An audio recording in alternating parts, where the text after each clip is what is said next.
Hey, welcome back to Tired Old Queen at the Movies. Make sure to subscribe, like the video, and check out our great merch below. Now let's go see the Tired Old Queen at the Movies, Steve HAYES.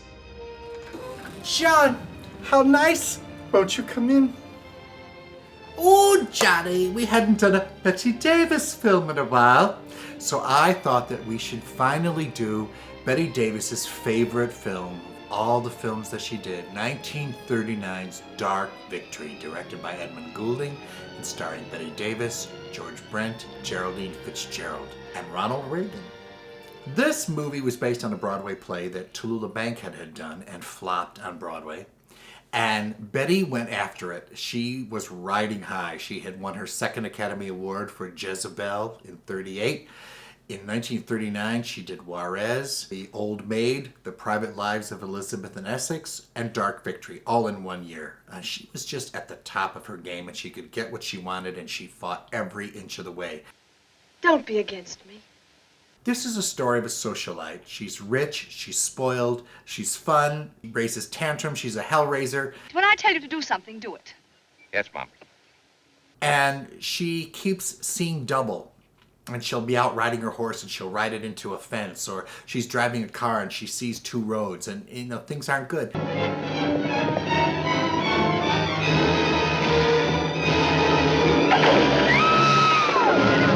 Her best friend, Geraldine Fitzgerald, gets her to go to a doctor. And she goes to the doctor, and it's George Brent. He does some tests on her, and he says, "We gotta operate. I think you've got a brain tumor." I ought to slap that man's face. And at that time, brain surgery was really nothing that they talked about. It was really iffy and very chancy at the time. Well, after all, the brain's like any other part of the body. And she says, "They're not going to shave my head, are they?" And he goes, "Yes, they are." And she goes, "Well, I'm young and alive, and I've got lots of energy, and nothing could ever happen to me." So they operate. Behold, a new woman from top to toe. And he takes Geraldine Fitzgerald aside, and he says, "She's not going to make it." I can't save her. Nothing can. Nothing. What? She's going to die. No. This rare brain disease, and she's not going to make it. So the movie then goes from the story of her illness to, is she going to be able to accept her fate? And they decide that they're not going to tell her. The great thing, Anne, is for her never to know. She falls in love with the doctor falls in love with her, they decide to get married. He says to Geraldine Fitzgerald, "We're not going to tell her, we're not going to tell her." And she stops by the doctor's office unexpectedly, and she's talking to this nurse out in the hallway, and she's going through her papers, and she sees her file, and she opens it up, and it says, because they've tested her with every doctor, and it says prognosis negative, prognosis negative, prognosis negative. And she says to the nurse, "Nurse!" What does prognosis mean? It means what the future of a case looks like. What does negative mean? That's not so good. It means hopeless.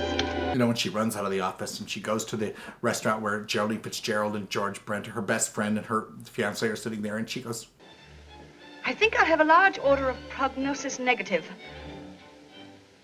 and they go, "Oh no, what does this mean?" She goes, "Why didn't you tell me?" They go, "Well, because, she goes, "I've never been so insulted. I hate you. And she leaves. And then it's her journey. Is she going to come back to him? He is ready to have her come back. Will she be able to accept this? The damage is done. What damage? Me? Humphrey Bogart is her Irish guy who takes care of her horses, and he confesses that he loves her. And, she starts to play around a little bit, and she just is running away. She's running, and time is running out. Are you afraid to burn, Michael? Are you afraid to die? Jack Warner had said to her that nobody wanted to see a movie about a woman who dies, and she said, "I always maintained that women wanted to see movies about women." Oh, horses, dogs, shooting, yachting, travel, parties, gossip. All the pleasures of the station wagon crowd. 1939 was the great year in movie history. And of course, what was she competing against? Gone with the Wind. I still say it's none of my business, but I'd agree with you.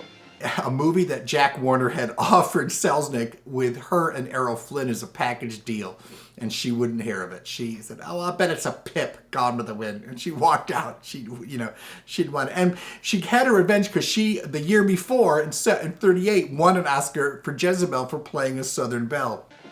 Excuse me, kids, I won a prize. Hurry back. Dark Victory catapulted her even further. The next year was The Letter, then The Little Foxes, then now Voyager. She was on a roll in the great years, those 10 great years at Warner Brothers. Hooray for me! Give me a light, will you? Geraldine Fitzgerald was a new young actress. Dark Victory was her first movie, and everybody in New York, she was on the stage, and everybody in New York said, "Oh, we better watch it. You know, Bette Davis, you know she'll do to you. She steals focus. She'll steal focus from you. So what you need to do is when you shoot it, you need to wedge yourself behind a piece of furniture so she can't get in front of the camera and push you out of the camera range." So she said the first 2 weeks, I would get myself between, the couch and a coffee table, and I'd be wedged. She said, Betty thought I was out of my mind. She said, everyone was so wrong because there was nobody in movies who helped other actresses, fellow actresses, more than Bette Davis. She helped everybody. And they were friends all the way through. Me? Oh, no, I'm not the mistress here. I'm only the secretary. Oh, but darling, you have the character. You're always telling me so yourself. The director, Edmund Goulding, big old queen, he had directed Betty in The Old Maid, and with her fighting Miriam Hopkins the whole way, Betty put him through the pickers with this, too. Edmund loved to act out all the women's parts. He used to go, no, darling, I want you to play it like this. And he'd act out all the parts, The Betty used to get hysterical. She thought he was a scream. We just pretend that nothing's going to happen. Understand? Ronald Reagan in this plays the playboy. You're not sure if he's straight or maybe his character's a little gay in this. Very, very gay. I always thought he had a little gay tendencies in this. Never mind, darling. I've always loved you despite your faults. But anyway, he is an alcoholic in this. He's really good in this. He's the rich boy who's just too drunk all the time. And I gotta get another drink. I have to go down, too. Come on. Ronald Reagan was really sexy when he was young. He had that hair. He was really sexy. Betty always referred to him in talk shows later as Little Ronnie Reagan. Well, he didn't do much in Hollywood except for Dark Victory and King's Throw. And then he ends up president, which just goes to show you that anything can happen in America. Glad to see you're still on it. All ready for tonight. All I gotta do is change the orchid, see? During the making of Dark Victory, Betty was having an affair with George Brent. She had just come off her marriage with Ham Nelson, her first husband. She'd had an affair with Howard Hughes, and that didn't go well. So she started sleeping with George Brent. Poor fool. Don't you know I'm in love with you? Later on, she said to Geraldine Fitzgerald, "You know, Chatty, I believe that you're the only person at Warner Brothers who didn't go to bed with George Brent." What do you mean, a good girl? Well, I am. The idea.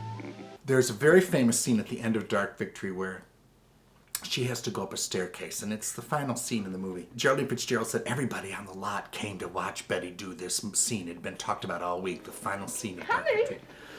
And she said, Betty started up the stairs, and she got about halfway up the stairs, and she turned to Edmund Goulding. She said, "Eddie, is Max Steiner going to score this picture?" And Eddie went, "Oh, well, I don't know, Betty, I think so." And she said Betty was known to hate all the underscoring that they did that was famous for in all their movies, and Steiner was doing almost all of her movies.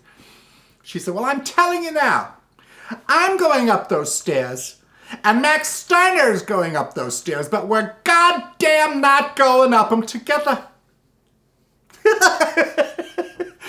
And years later, when Betty would talk about Dark Victory, she would say, they'd say, well, they all inevitably said, "What was the movie that you liked the best? What was your favorite movie?" And she'd say, "I liked them all, but I think the one I always liked the best was Dark Victory, because it was the one that came out that was the way I always wanted it to be." So, ladies and gentlemen, George Brent, Geraldine Fitzgerald, Ronald Reagan, and Bette Davis in her favorite role, Edmund Goulding's Dark Victory. Let's all go. That I was at a party and Tallulah Bankhead approached me, and she said, "You know, darling, you took Dark Victory, you took Little Foxes from me, and then All About Eve, All About Me, you made that movie about me, and I played all those roles, and I did them 10 times better than you did." And she said, I said to Tallulah, "You're absolutely right, Miss Bankhead.